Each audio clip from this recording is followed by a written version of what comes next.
More now on fee-paying schools and parents mobilising against Labour's plans to levy VAT on school fees. Joining us now to talk about this is University Challenge star and maths teacher Bobby Seagull, along with political commentator Benedict Spence. And for the record, Gareth and I went to state school and fee-paying school, and we're not going to tell you who, but we are fairly balanced on the topic. What's wrong with it? I think, well, there's a couple of things wrong with it. The first thing is that it sort of sets the precedent that education is sort of anything like anything else.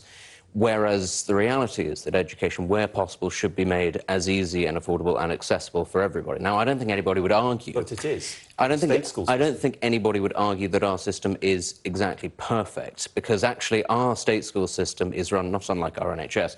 It's almost a bit of a postcode lottery. So some state schools are better than others, and that's sort of very unfairly distributed.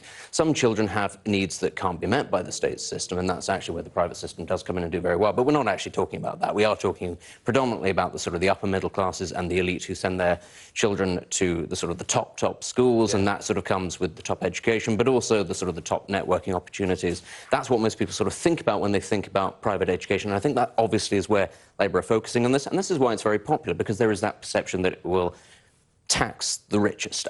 Ultimately, that's never an unpopular idea, is that we're going to tax the rich. But it's not going to be those people that are affected by this. It's going to be the middle classes, the lower middle classes, the strivers. It's going to be people who get in on scholarships and bursaries, because this will inevitably drive fees up. It will mean that a lot of more affordable private schools will go out of business. The only other example where this has happened in Europe was in Greece, where they introduced a 23% rate of VAT, and exactly what is being predicted might happen in the UK happened there. Actually, there was an influx of people into the state system, which then couldn't cope. It didn't raise the money that they thought it was going to, and they ended up having to reverse it.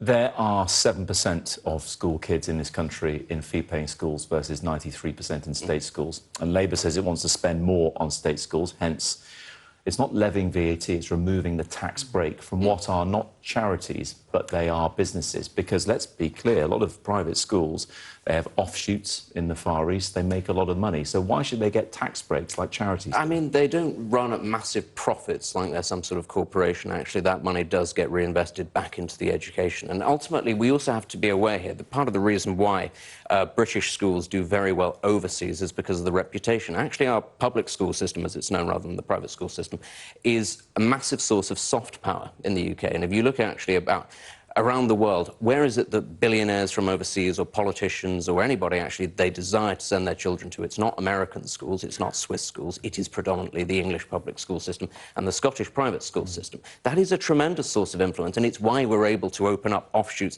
in places like Singapore or Abu Dhabi. And again, people might look at it and go, it's a bit unsavoury, but it's a reality of the world, and it does really help in terms of fostering ties overseas. You say about the reality of the world. What is the reality of the world in the classroom, though, Bobby? Because, you know, the hope from the Labour Party is that this will fund a better experience in state schools. Will that be the case? So, again, what we've seen is that over the last 10, 15, 20 years, the educational inequality has been widening.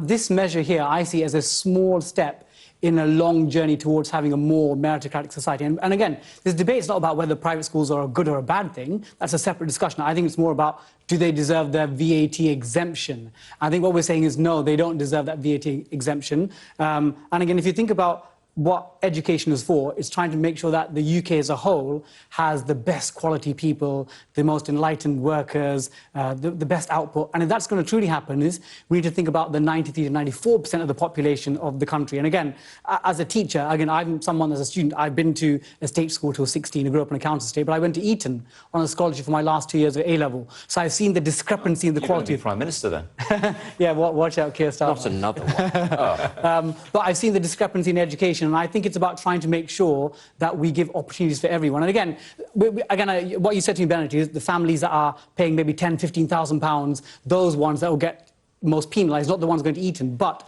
on the flip side, £10,000 to £15,000, my students in my school could never dream of getting that additional. And that is a thing. We kind of talk about affordability crisis for kind of lower middle class parents, but the reality is they're not sending their kids to school hungry because they don't have enough money to pay for a decent meal. And that is the affordability crisis that is happening in some state schools. They are, that is true. But this isn't so much, that isn't the fault of private schools or public schools so much. That is the fault of government allocation of resources. And this is another part of the question, is how much is this going to raise?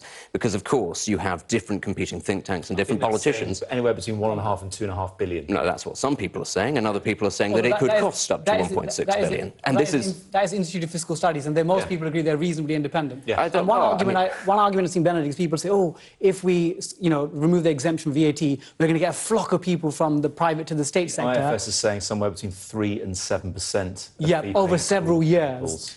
And that could impact maybe 100 to 300 million to state schools, but actually there'll still be a net benefit of like 1.3 billion. But that's just the IFS. That's just one person saying, well, one organisation saying that. There are others, the AIEA, ASI, and we can argue about what it is that their biases might be, but they say the opposite. They say that it will cost money. And the only thing that I would say on that is the only example we have to go on, if you want evidence of how this works, is what happens in Greece, where the worst-case scenario did happen, and it ended up costing the government money, and they had to reverse this process. Do you think Greece is a very fair comparison? Greece, we know, has been bankrupt for many, many decades. I don't really think that that's fair to say that just because Greece's economy is not in a good situation. I mean, our economy is not in a great situation. That is why the government is having to try to rob money from some places to pay other people. I don't think it's not necessarily... Greece historically was not brilliant at collecting taxes full stop, which is why they had problems of their own. I mean, that's something that the Labour government argues the Conservatives have not been particularly good at either. I think that's worth pointing out. Did you go to fee-paying school yourself? I went to both.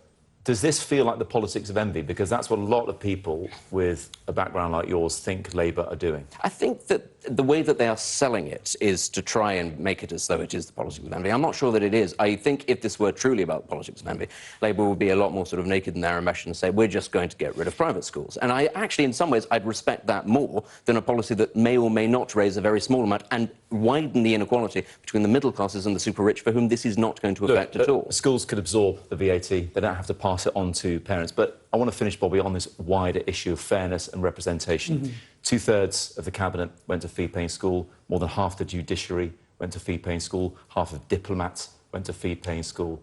Are we missing, as a country, the opportunity of getting better talent in the bigger jobs?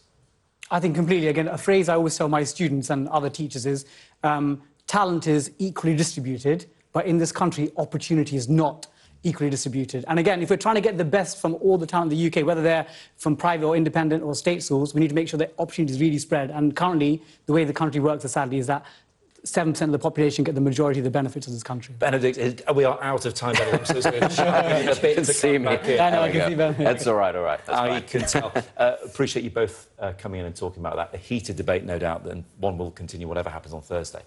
Anyway...